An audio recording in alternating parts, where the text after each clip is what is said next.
let's get things started in the association. Last night, Nikola Jokic, he scored 41 points to go with 11 rebounds and 7 assists. He made 16 of 20 shots against the NBA's best defense. As the Nuggets took down the Timberwolves 116-120. With the win, the defending champion Nuggets are best in the West, 33-8 at home. And with 2 games remaining in their regular season, Denver now controls its destiny when it comes to home court advantage throughout the West playoffs. Minnesota and OKC are currently tied for second, but will need help to get the 1 seed.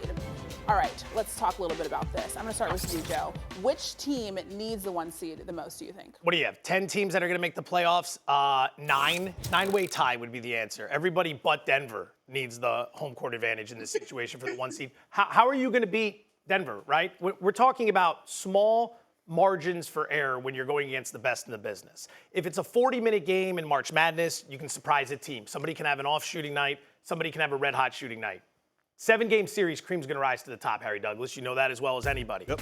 I mean, that suit. I mean, let's just, talk about cream rising to the top. Point is, this team at home is absolutely lethal this season. Number 2 in the NBA in wins at home behind only the Boston Celtics. Number 3 in offensive efficiency. Number 7 in defensive efficiency. They win at home by an average of 9 points per game. If you're going to take the best team in the NBA, Denver Nuggets, not Boston Celtics, and you're going to take them out, you're going to need to win it in the margins. And if you have to go to Denver to beat them, it's not happening. So it could be Minnesota to answer your question. It could be Oklahoma City to answer your question. It's everybody. They all need home court. You're not going into Denver and taking out the Nuggets. So I'm going to go off the rails. I'm going to say the Denver Nuggets. For a lot of the points that you just made, Joe, when you look at this championship run that they had last year, they only lost 1 game at home, 10-1. You look at over the last 2 years in the regular season, 67-15. That's something to be said for in the regular season.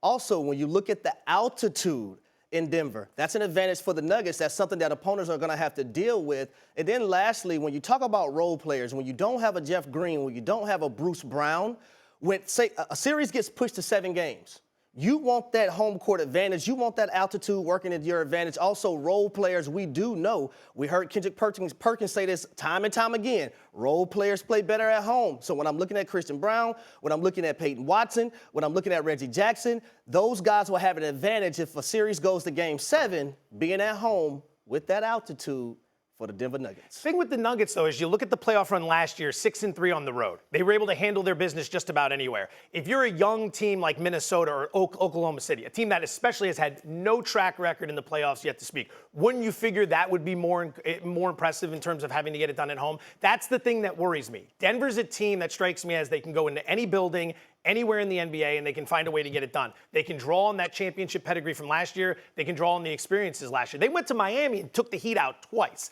and that was one of the most impressive Heat runs that we've seen in the last few years. So ultimately, if they have that home court, it's just going to make things smoother. But for a team like OKC, a team like Minnesota, if you're going to Denver to try to beat them, I just don't see how it's going to happen.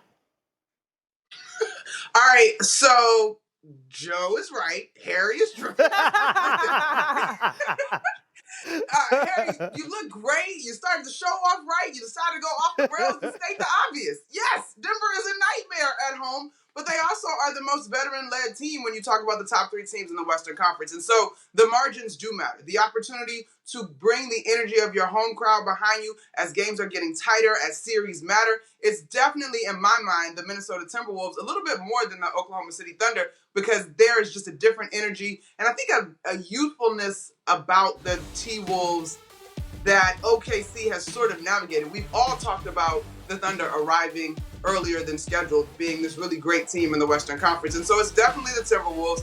You're both right in the statement of why each team is lethal at home. And the Nuggets are an absolute problem, but they're a problem no matter where they go. So it's definitely, in my mind, the Minnesota Timberwolves. Yeah, I have Minnesota second. And the reason why Minnesota is second more so over Oklahoma City, I love what OKC has been able to do this season. But let's just say they get a matchup. If they end up getting the 1 seed and they got a matchup with the Los Angeles Lakers, that's not a good matchup, whether they have home court advantage or not. I'm taking the Lakers in that series. So I would lean Minnesota being second because I ain't coming off my Denver pick. But I would lead to Minnesota being second, Oklahoma City being third. Problem for Oklahoma City right now is they look like a young team that may have had trouble pacing themselves for the 82-game season and then leaving enough left in the tank to go after it in the playoffs. You look at Shai Gilgeous-Alexander and the numbers over the last 9-10 games, 31 points per game, dropping off to about 23 points per game. The offensive efficiency metrics for OKC sitting around 131, which would be best in the NBA prior to this 9-10 game stretch. It's dropped off to a point where it would rank about 24th in the NBA, which is on par with the Toronto Raptors. Refresh me, Harry Douglas. Toronto Raptors impressive at all this season? Listen, Joe, I think those are excellent numbers. And when we get into the MVP conversation, you mentioned the last 9-10 games for SGA. There's also, I think he hit the game winner at the Garden, and he took a little bit of a chill pill, missed a few games for the Oklahoma City Thunder, and so that's going to impact the MVP conversation. But I do caution you a little bit on those numbers because I think that team is more mature than their years would indicate, and they are in good shape, right? And so, yes, it doesn't look great, and every press conference I've gone to down the stretch of the season traveling with the Knicks, coaches are talking about the very delicate balance between resting your stars this time of year and making sure that they are revved up and ready to go in rhythm as the clock is about to strike playoffs. So I'm not going to put too much on those Thunder numbers. I just think that there's a little bit of a song and dance as they are preparing for the playoffs, but they are worthy of noting. Do you think that Nikola Jokic should be a lock for MVP this season?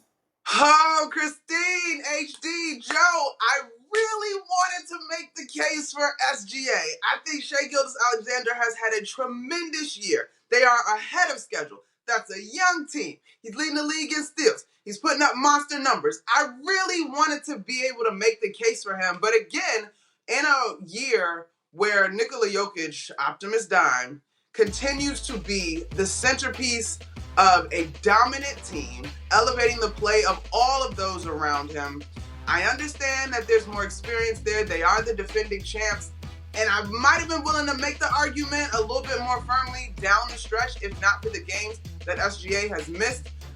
Listen, this pretty much is a lock for me. And I think that the voters so far have got it absolutely right. I mean, you look at all of the categories that he impacts this team, and the scoring, the assist, the efficiency, and then you got to give him bonus points for the demeanor. That never changes, really. Monica, I was hoping last night in that matchup, Denver versus the Timberwolves, that Ant-Man would have had a 45-piece or a 50-piece game, and we would have came in here, altering some things, saying, well, not just yet, because the 1 seed could go to Minnesota. Or, like you mentioned, Shai Gilgeous-Alexander, what he's been able to do and guiding the third youngest team in the NBA to a 2 seed right now currently. The chances are slight they're not going to get the 1 seed. But Nikola Jokic, when you drop 41 in a pivotal matchup last night, and time again in crunch time, when you're able to get it done and they play through Nikola Jokic and they trust that he's going to make the best pass, the best shot, or get the best shot, or do what's best, or throw that alley hoop to Aaron Gordon slashing down the baseline. When you have a guy like Nikola Jokic, who's your piece, I should say, you can't bet against it. I wanted to come in here like you, Monica, and argue for Shai Gilgeous-Alexander, but Nikola Jokic last night, and even before last night, he was the favorite. But when you drop 41 in a pivotal game like he did last evening, I can't argue it. Especially when the game was tight at the half and relatively tight going to the fourth. That's where the MVPs take over. This is a win-based award. Last 30 years, the 30 individuals to win MVP, 27 of them were a top 3 seed, 25 of them were a top 2 seed.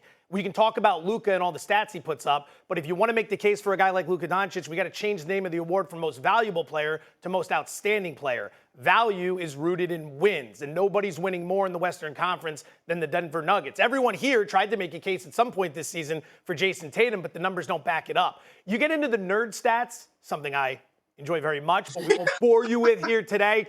We talk about value added, expected wins, player efficiency rating, Jokic. You talk about plus minus. What's the team doing when Jokic is on the court versus when he's off the court? It's Jokic. Shai Gilgeous-Alexander has had a phenomenal year. Being in this conversation is an award in and of itself. We're mentioning him with the very best in the business, but only one guy can win this award. And everything you've seen in Denver, he should have won it last year. The voters owe it to correct that. I know everyone's going to say you're getting on Embiid. I'm an Embiid guy, but we saw what happened once we got to the playoffs there. Embiid completely. It's a regular season award, though, Joe. You can't do that.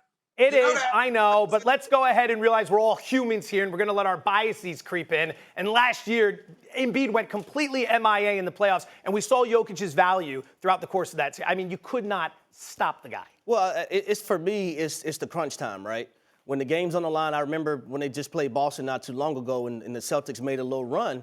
Okay, we're not going to go in panic mode. We're just going to get the ball to our MVP winner. We're going to give a ball to our MVP of the NBA Finals and let him do the work. And you trust that he's going to make the right play for your basketball team. When you have a guy like that equates to a Patrick Mahomes on the National Football League level in the side of things, you can't bet against it. Rephrase it like this, Monica. If you were to put one guy on the bench for the entire run of the playoffs, which team's chances would go down the toilet fastest?